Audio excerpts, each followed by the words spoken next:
Lads, what did I say?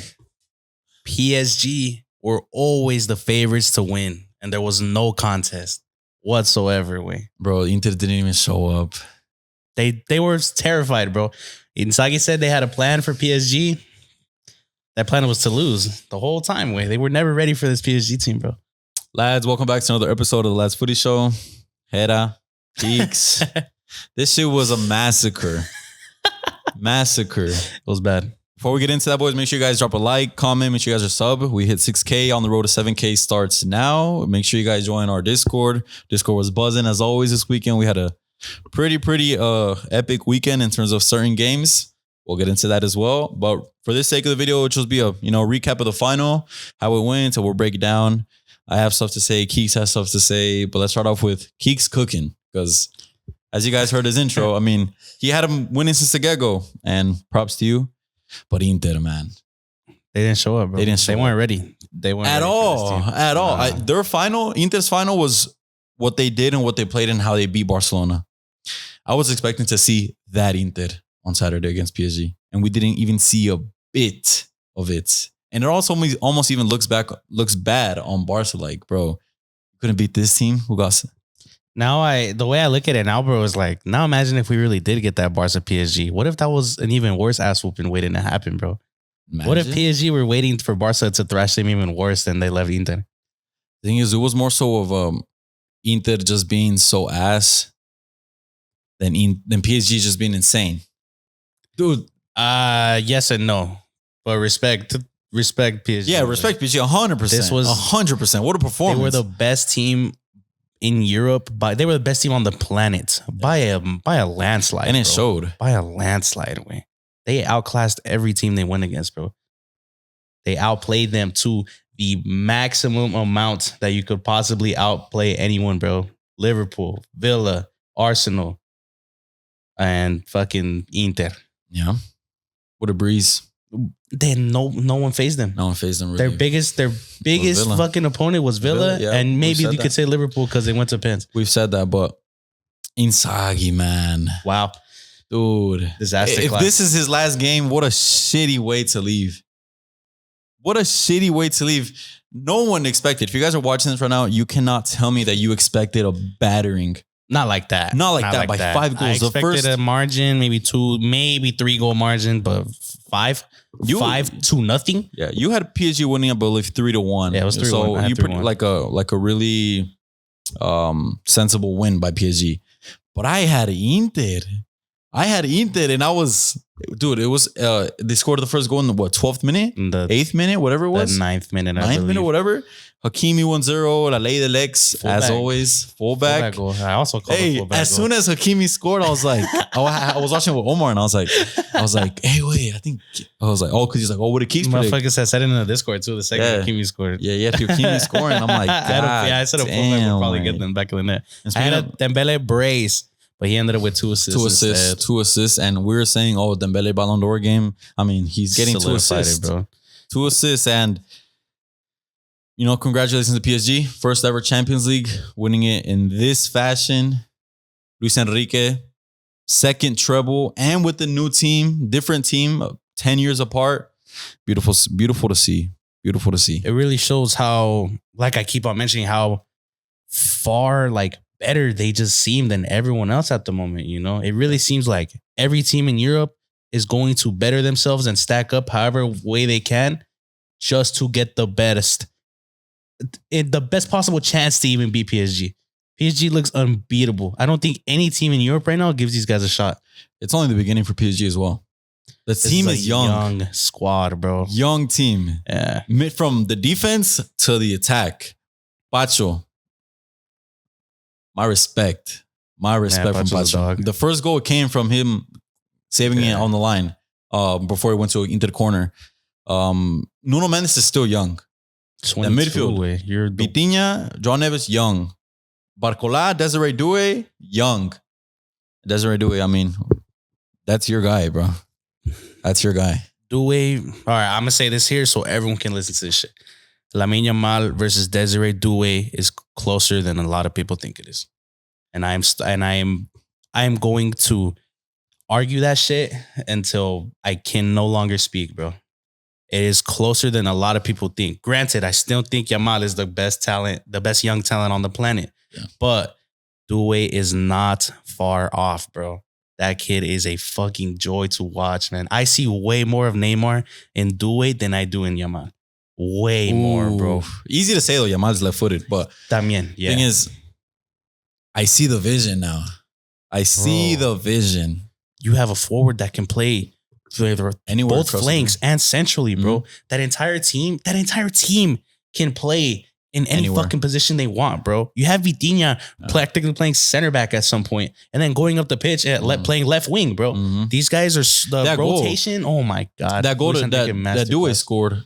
Vitinha crossed the whole pitch from center to right to middle to forward up in the assist that he gave. Due was right wing. He got an assist playing left, like centrally left, bro. Yeah, that's what I'm saying. Like this flow, like this transition, the amount of effort that Luis Enrique manages to get out of every single one of these guys, bro, is mind blowing. The amount of trust and faith they have in Luis Enrique's words and tactics, and in order for them to fulfill every single bit of perfection that Luis Enrique could possibly want, bro, they provide that. That entire team is such a joy to watch. Masterclass from Due, 2 goals, 1 assist. From everyone.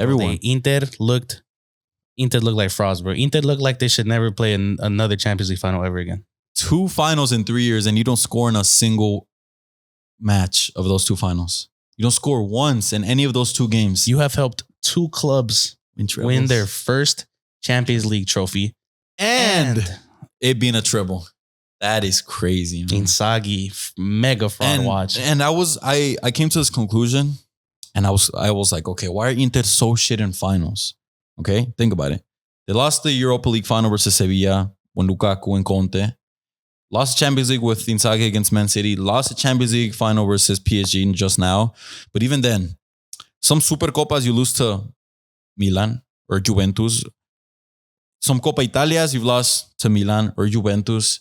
These are all finals. I think Inter just isn't a final team. They're more of a, let me see what you can give me in 36 games, than a go win or go home type of match. If that was the case, then the way they would have won the Scudetto.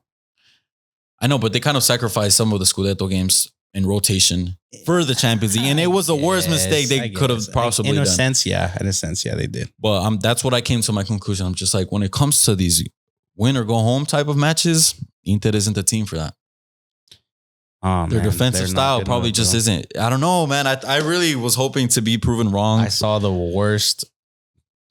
probably saw the worst performance of a losing team ever in the Champions League final. That was the worst. It was definitely Spurs by a long shot against Liverpool, 2-0, but it was 18.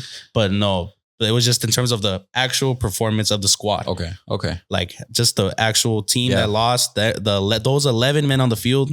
Performance. Disaster, bro. Disaster. I saw nothing from Lautaro. I saw a little bit of Thuram being able to hold the ball. I think their best player was probably Thuram. And that's only because of his stature being able to hold off any fucking center back in the planet. And he was the only one who had a really clear-cut chance to score. Good save by Donnarumma. Donnarumma was tested once. Yeah. That was it, literally. Bro. That was it. Literally. I mean, when it was 2-0 down, I think, okay, Inter, they have to see if they can back a goal from a set piece. Çalhanoğlu was putting in some nice balls, but, no shot on target from that. But Inter just didn't show up. Easy. I can't believe you somehow convinced me to let some of those Inter players in that combined 11, bro. That combined 11 should have all been PSG. Way. That whole midfield. Who did we? We had Barella. Barella didn't show up. Didn't play. Barella should not have been there. You argued Çalhanoğlu. Çalhanoğlu would not have been there. Should have not been there. Bro, that Vitinha. Thuram was probably the only one, but even then. Vitinha, João Neves, and Fabian. Summer. He got beaten on his first post the whole game. Did Summer make a save? Yeah, he made a couple saves because PSG had like 10 shots on target. Oh my days, bro. But still. There was no help. There were multiple under to the age of 20 goal scorers, bro. And I don't even know who Mayulu is, bro. I had never heard of him. I didn't even know who he was. I never know who he was. I never knew who he was, bro. He came off the bench. When I seen the goal, I just look up. I was editing for LFS. Shout out, follow us on LFS, by the way, on IG. And I'm looking up and I'm seeing who's celebrating like that. I'm like, is it Barcola? Is it Due? Is it Dembele? It's fucking Mayulu, It's bro. Mayulu. I'm like, who the hell is that? And they were letting everyone just take a fucking turn on Inter, bro. That's all they were doing. Dead ass. Crazy. It was so bad, bro. Jan Sommer had put up the greatest goalkeeper performance I might have ever seen. To then put up probably the biggest stinker of finals ever witnessed. It sucks, man. Now it's 7 matches, 7 Champions League finals in a row where only one of the 2 teams scores. We are yet to see both teams to score in a damn Champions League final in 7 years in a row, bro. Damn. If only this was Barca. If only Barca didn't sell. If only Barca had proper defending. It's really what we needed. Yeah, it's what we needed. Barca versus PSG. It was getting hyped up. The fairy tale. Enrique, the second Barca, Yamal, Due. Yeah, the second they saw the possibility of both of them in the final, bro. Oh my god! I think it was right after the Arsenal way. Once the semis were confirmed, everyone kind of already thought, like, no, wait, we're gonna get the best possible final we can get of the season, bro. And we haven't had it in a while since Liverpool Real Madrid. That was a good fucking game. And again, another one-sided goal scorer. Mm-hmm. The last time we saw 2 teams score was Real Madrid Juventus when that Ron Masterclass purple kit. Okay. And even then, it was a 3-goal difference. It was 4-1. Juventus scored right after Madrid scored the first one. Scored right away. Yeah, they returned it right away. So there was at least some competitive.